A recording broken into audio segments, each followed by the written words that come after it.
pedir licença para a Ana aqui para puxar a fila, né, pegando alguns ganchos aqui da exposição do Fábio. Excelente exposição, acho que mantendo a linha da temática, né, dos desafios de estruturação de uma unidade ambulatorial. Eu quero passar a bola para a Ana, porque a Ana ela interage com uma fase crucial, né, que é onde você não pode errar. Óbvio que a gente tem todas as fases de pré-planejamento, mas a fase estrutural, a fase arquitetônica, né, é uma coisa assim, fundamental e de extrema relevância, e a gente vê muita gente pensando 3, 4, 5 passos adiante dessa fase, começando a fazer aquisição de equipamentos, compra de terrenos, e não validou se essa locação pode ser utilizada para a finalidade desejada, né, com o centro cirúrgico ambulatorial. Então a Ana tem uma larga experiência, acho que já conhece todos aqui da área hospitalar, né? Desenvolveu vários projetos nesse sentido. Tivemos o prazer de trabalhar juntos no nosso projeto, né, no projeto do qual eu sou fundador e sócio, um hospital dia, chamado Excelência, na cidade de Ribeirão Preto, e uma profissional de ampla competência, e queria que ela compartilhasse um pouco dessa experiência aí e desses desafios, especialmente nessa fase. Eu fiquei até tímida agora, viu? Alô? Primeiro, Alô? queria te agradecer, Fabrício, pelo convite. É uma honra enorme para a gente estar aqui, poder compartilhar um pouco e aprender. Mais do que compartilhar, é aprender, né? Como a Mauri falou, a gente está aqui compartilhando, mas estamos mais aprendendo. E isso é muito importante. Acho que tudo que o Dr. Fábio falou é o que eu vivencio no meu dia a dia. Tenho alguns clientes aqui, né? O Fabrício se tornou um grande amigo, mas a gente começou nossa relação de fato, como cliente, né? Prestador de serviço, e hoje a gente somos grandes amigos, trocamos grandes experiências. Eu atuo no mercado da saúde há 26 anos. A Inoar é uma empresa que está há 7 anos no mercado, mas a gente tem toda uma bagagem. Minha sócia está há 30 anos no mercado, e tudo que a gente faz é respirar saúde. E a gente vê ao longo dos anos essa transformação. O Itaigara sempre, quando todo cliente traz para mim um desejo, não um cliente tão estruturado como a Opt, que também é o nosso cliente, já desenvolvemos vários estudos de viabilidade técnica e legais para eles, projetos, vou explicar um pouquinho disso também, mas todos os clientes que chegam para a gente trazem o Itaigara como exemplo. Né? Então, eu sempre precisei estudar muito Itaigara no começo, e virou, de fato, aí um case de grande sucesso. E eu acho que o grande desafio aqui, quando a gente não tem essa estruturação de uma empresa com um propósito e uma definição de um plano de negócios tão já fechado, como é o caso do Pátria no Opt, quando o médico vem, né, dentro de uma atuação unicamente assistencial e deseja implantar um hospital-dia. A grande dificuldade que a gente tem como arquiteto é, de fato, dimensionar esse hospital, porque eu falo, como na minha profissão, o mais importante para mim não é ficar bonito, não é ter só hotelaria. Eu sei que acaba que a Inoar é caracterizada por isso no mercado, porque quem conhece os nossos projetos sabe que a gente sim tem um olhar para a hotelaria, mas mais do que isso, para mim o mais importante é um fluxo, é uma eficiência operacional, é um dimensionamento correto. Então, assim, as primeiras perguntas que eu começo a provocar quem chega até mim tá bom, qual é o perfil?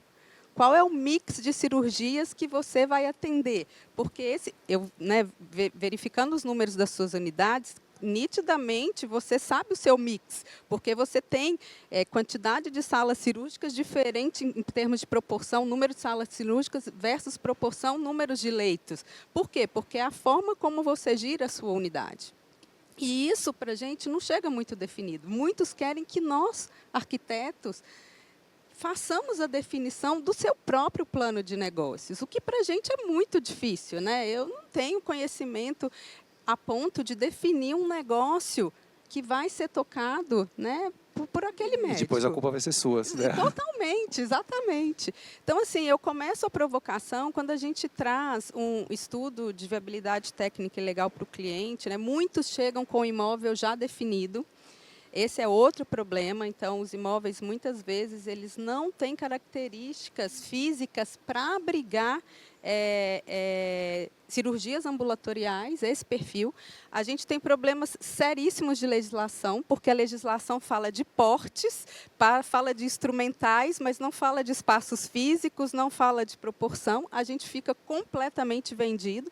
Acabamos de inaugurar um hospital em Alphaville, que ele, para ser credenciado, ele teve que abrir o KNAI dele de hospital, sendo que foi exigido internamente uma estrutura que não fazia sentido, como um pronto atendimento com porta aberta, sendo que ele estava no 3º andar de um prédio em Alphaville. Não era um lugar que você chegaria e, de fato, iria ser atendido de uma forma emergencial. Então, assim, a gente ainda tem a questão dos analisadores dentro do processo de aprovação deles, né? A gente tem a questão do credenciamento, que é muito complicado, do KNAI que você vai, de fato, enquadrar o seu negócio, e ainda tem que passar toda a estrutura física para profissionais que muitas vezes não têm o nosso dia a dia, que nem sequer sabem muito as características das cirurgias, né? Acabo que eu, como arquiteta, e dentro desse negócio, do negócio específico, né, a gente não só faz centros cirúrgicos ambulatoriais, mas sim, centro cirúrgico ambulatorial é fortemente feito na Inoar. Eu preciso muito entender do negócio, né? O Fabrício fala que a gente, né, foi cliente, eles foram nossos clientes, nossos prestadores de serviço. O doutor Adriano, que é sócio dele, me fez vivenciar com ele, foi muito legal, um dia inteiro dele. Então, ele me pegou no aeroporto, em Ribeirão, me fez passar o dia com ele, assistir todas as cirurgias dele, né, para entender tudo aquilo que ele precisava de máquina, tudo que ele precisava de equipamentos, que hora que entrava, que horas que não entrava, qual o espaço que ele precisava, sabe assim, e foi muito enriquecedor para a gente. Isso já tem alguns anos, né? E isso veio agregar ainda mais dentro do processo para a gente, de fato, entender a nossa importância de entender do negócio, não só do espaço físico em si, que sim, o espaço físico a gente precisa entender, mas eu preciso te falar que aquele espaço físico tem uma capacidade instalada X para que você estruture o seu negócio, né? E se você não sabe o mix da sua capacidade, o mix que você deseja implantar, eu não tenho como calcular a sua capacidade. Hoje, a gente entra muito em grandes hospitais, trazendo um pouco para o hospital, a realidade, a gente entra para fazer planos diretores de grandes hospitais, onde tem uma demanda enorme de aumentar o número de salas cirúrgicas. Eu preciso aumentar a sala cirúrgica, eu preciso aumentar a sala cirúrgica. Plano diretor é um estudo que a gente faz bem profundamente de um hospital, onde a gente analisa todos os fluxos possíveis, acessos, capacidade produtiva que tem lá, versus a capacidade instalada, o que de fato produz, né? Então, eu acabo sendo invasiva do ponto de vista de produção, não do ponto de vista financeiro, porque quanto é o ticket médio, isso...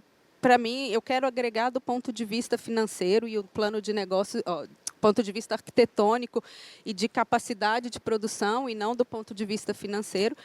Mas a gente descobre problemas de gestão seríssimos. Então, por exemplo, a gente foi fazer uma Santa Casa, onde o provedor pediu, olha, eu preciso crescer no mínimo 4 salas cirúrgicas. E uma Santa Casa que tinha uma dificuldade financeira muito grande. Crescer 4 salas cirúrgicas é muita coisa. Primeiro, a gente vai analisar se o número de leitos comporta, de fato, você abrigar uma produção a mais de 4 salas cirúrgicas. E aí você começa a pegar os números que as 8 salas que eles tinham uma capacidade muito maior do que ele falava. Então, ela tinha uma capacidade ociosa e não uma capacidade reprimida. E de onde vinha aquilo? Vinha aquilo da gestão errada dos leitos, porque os médicos tinham preferência nos primeiros horários, tinham preferências de agendas. Então, o centro cirúrgico à tarde ficava completamente ocioso. E a gente começava a provocar nesse sentido de...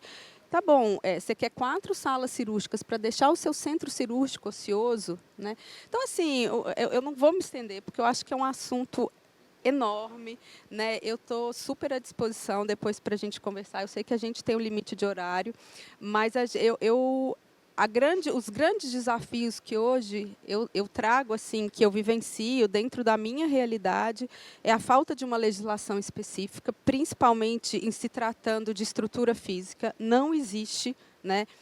Tudo que se fala é muito pouco. Cita a RDC. Se a gente for pegar a RDC, não fala especificamente de cirurgia ambulatorial. Né? Ela fala de E atendimento você fica refém da interpretação de quem estiver. do analisador, Que exatamente. pode, não pode. Ou pode no começo, aprova o projeto, depois já não pode. Exatamente. Aí você muda o analisador, ele tem uma visão diferente. Para ser o mesmo, né? Exatamente. Para ter a mesma linha de raciocínio, né?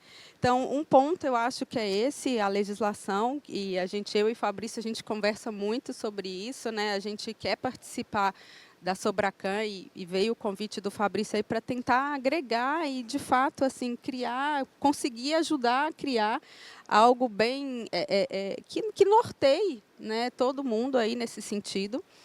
O 2 é a falta de definição de um plano de negócios onde você não tem a definição do mix que você vai atuar, porque se você passa o seu mix, eu vou atrás de tempo de recuperação, de tempo de cirurgia, giro de sala, eu tenho isso tudo parametrizado, eu tenho isso tudo, eu estabeleço indicadores, mas eu preciso minimamente.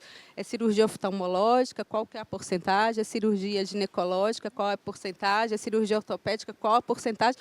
Para eu, de fato, falar, olha, esse espaço para você vai conseguir te gerar tantas cirurgias dia, com tempo médio de permanência de tanto, tempo médio de recuperação de tanto, né? Assim, se a gente estender uma hora a mais de funcionamento, a gente consegue aumentar X% a sua capacidade, né? Porque muitos não funcionam até os horários aí que, de fato, poderiam atuar na sua totalidade.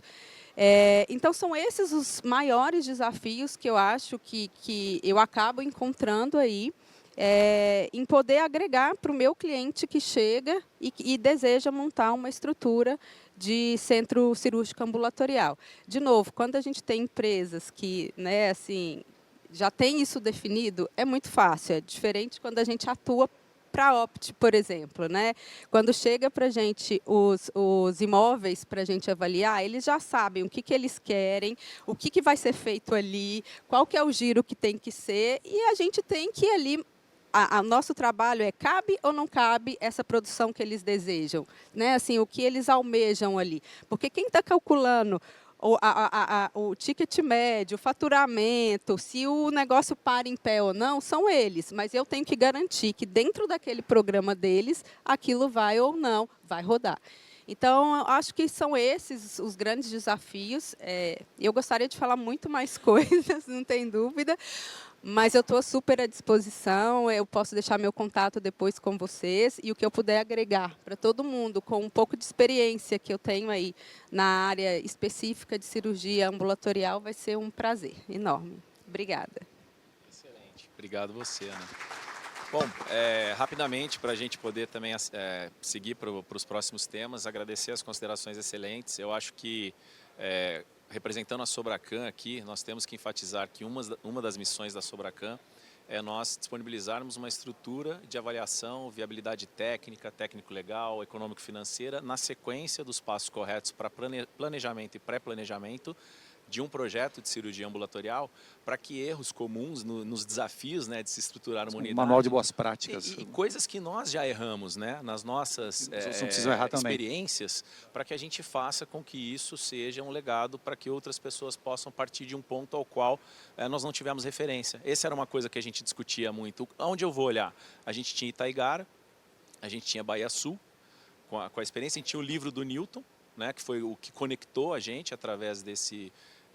tema em comum, e hoje ainda existe essa carência. Então, quando a gente pensa, né, fazendo um paralelo rápido com a evolução em outros países da cirurgia ambulatorial, que esse movimento ele começa através de diversos fatores e motivadores, mas nós temos uma demanda praticamente semanal, diária, de grupos médicos que chegam até nós. Como que eu transformo a minha clínica em uma unidade ambulatorial?